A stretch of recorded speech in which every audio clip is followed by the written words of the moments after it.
Good morning, this is David from Mid-Hill Homestead. This morning I'm pulling these two calves off of the feedlot. I've got the mama to this black one up at another farm being bred. She'll be up there for a month, maybe a month and a half. So all I've got is these two little ones. So I want to show y'all what I'm doing on this high intensity grazing. I know I'd mentioned it in a couple other videos, so I'll show you what I'm doing.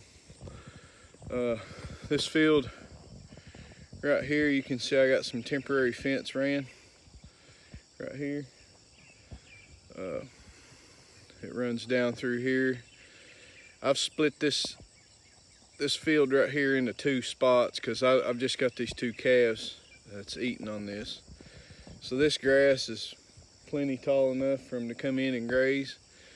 So depending on how quick they eat this may be a day, it may be a half a day, but I'll kind of watch the grass, and when they get down to about 6 to 8 inches, I'll put them on the lower one down here. As you can see, I've got a divider in this section. This is my measuring stick that I use to check my grass. I couldn't find one of these anywhere. They used to be pretty common when I was a kid. Just 3/4 inch by 3/4 inch square yardstick. You can find these that are made into projects online, but you can't find one that's just original and whole. So I ended up having to make this one myself, so I could come out here and measure my grass. But this side I did in 6-inch increments and 1-inch increments and then 1 foot increments. And of course the back I just wrote Mid-Hill Homestead, signed it on the back. So the reason I need this is so I can come out here and I have a good rigid rule that I can push down into the grass, and I can measure how tall this grass is. If I had just a tape measure or something, you know, it'd be all clumsy and rickety and stuff. And this too, you know, I made it 4 foot, so it's kind of stiff and tall, so you can use it kind of like a walking stick too. There's been a few cows that's been poked with it to get them to move along. So it's definitely going to be a handy tool for this grazing. I just moved my cows, and I want to show y'all the effects of this high intensity grazing. So I'm going to flip y'all around here.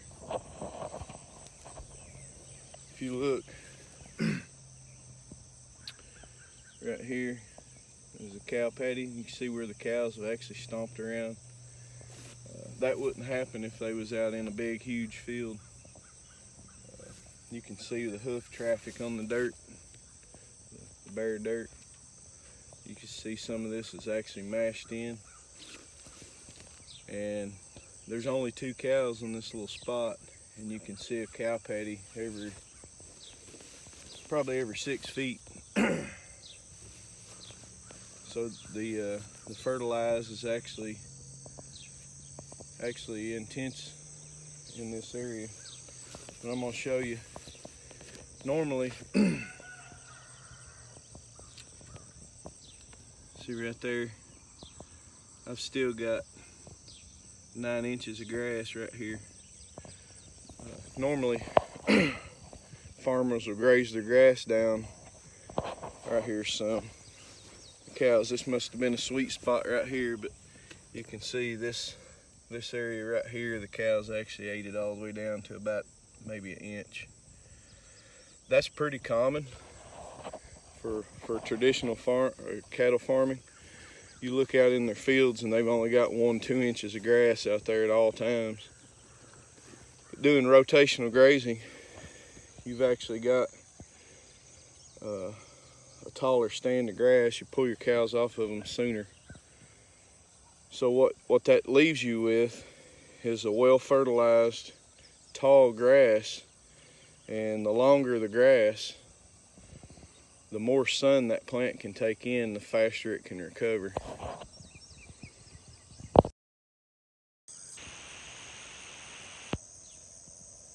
This right here is the paddock that I got my cows on today. It's a little bit bigger than I normally give them, but you can see there's a lot of bare, short grass right here. But as I go up, you can see the grass some of this grass is rubbing this cow's belly. So that's actually what I want to graze down, because if I don't, that grass it's hit its maturity level where it's starting to seed out. It won't grow anymore if I don't go in here and top this grass right here. So I want to come in here, bring the cows in here, and we're gonna cut this down. And this grass will, just like topping a tree, this grass will actually spread and get wider once these cows eat the tops. Another thing too, you want a good balance between dry material, like say right here. You want a good balance between this dry material and the green material, so your cows have a good balanced forage.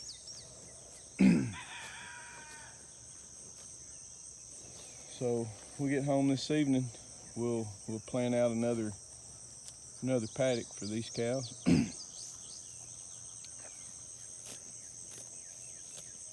The deep soil rips that I've put in my field too, they're starting to actually settle down. You don't see them as easily as you used to.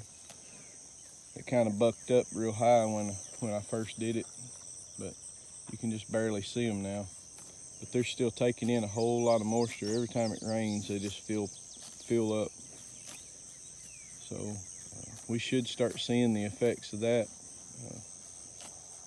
in a couple weeks too. You'll see the grass around that rip get taller than the grass in the center, and that's indicating that the roots have actually went deeper, and they've got plenty of water.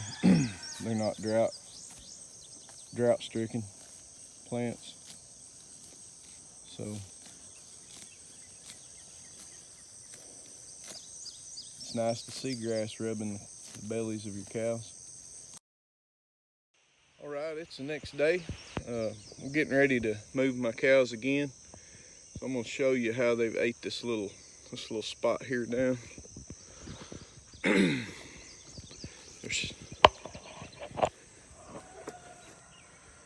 You can see right here, they've ate the tops of this plant. They have left a few of the drier, spindly, hard tops, but that for the most part they've ate this down to about, I don't know, probably 8 to 10 inches. So I'm getting ready to move them over on this spot. So there's probably, I'm gonna say somewhere in the neighborhood of 20-inch grass right here. So I'm gonna run them on this area. So I'm gonna set up some temporary fencing real quick.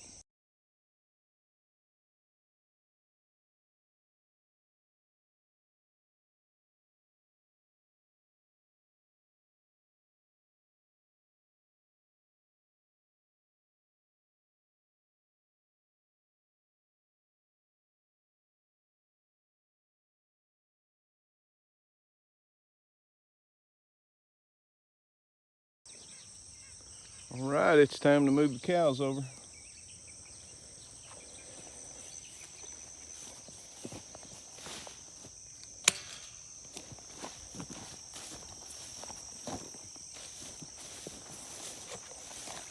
Come on, babies.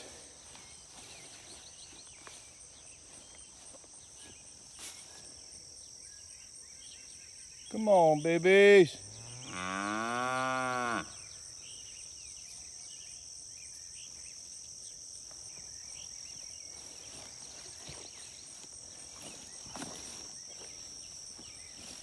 Come on, babies.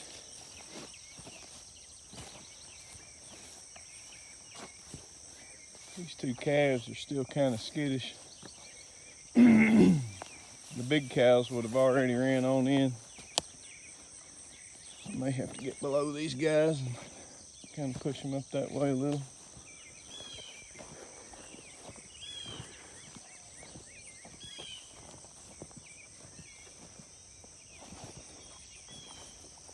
All right, come on. Nope, nope.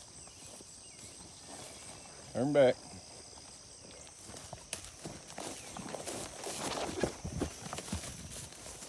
There you go.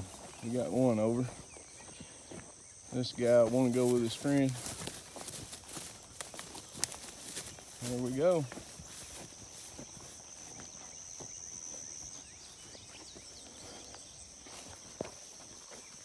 We got plenty of grass.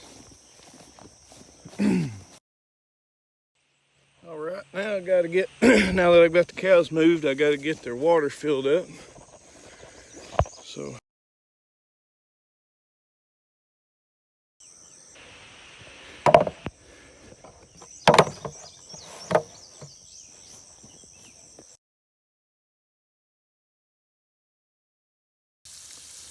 This hose almost never stays in this bucket. The water pressure or something pushes it out. I'm thinking about, maybe not on this one, but my big galvanized water trough, putting a fitting on the side where I could hook my hose to it and it would just stay hooked in all the time.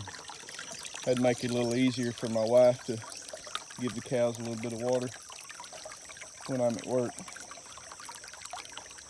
So now we're just sit and wait till this thing almost fills up.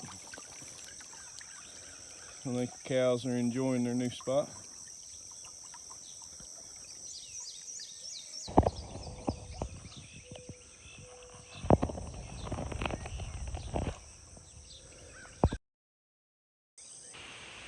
Before I end this video, I'd like to show y'all this first paddock that I had the cows on. You can see a distinct line right down through here where the temporary fence used to be. You can almost see that one down there. This upper field was where, or paddock was where they were on first, and then they were on the one down there. I want to show you how this one's recovered. This has just been, this is the 4th day for this paddock right here. I want to show you how this thing is recovered. You can see how dark green this grass is compared to where they just came from. So let's go right here. Try to get a spot that's fair. Let's just go right here.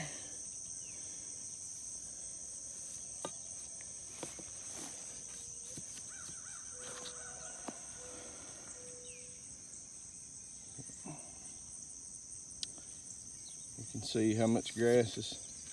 It's probably, if I straighten that grass out, it's probably about 10 inches. So I pulled them off of this one, it was probably 6 to 8 inches.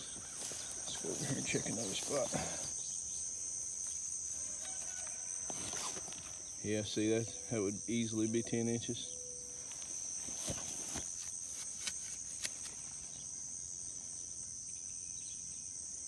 This one's probably a little bit more.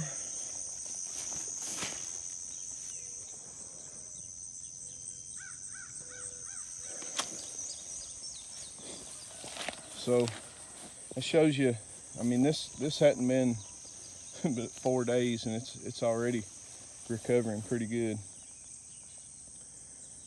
So I'll give you a little overview of the one that I pulled them off of just now.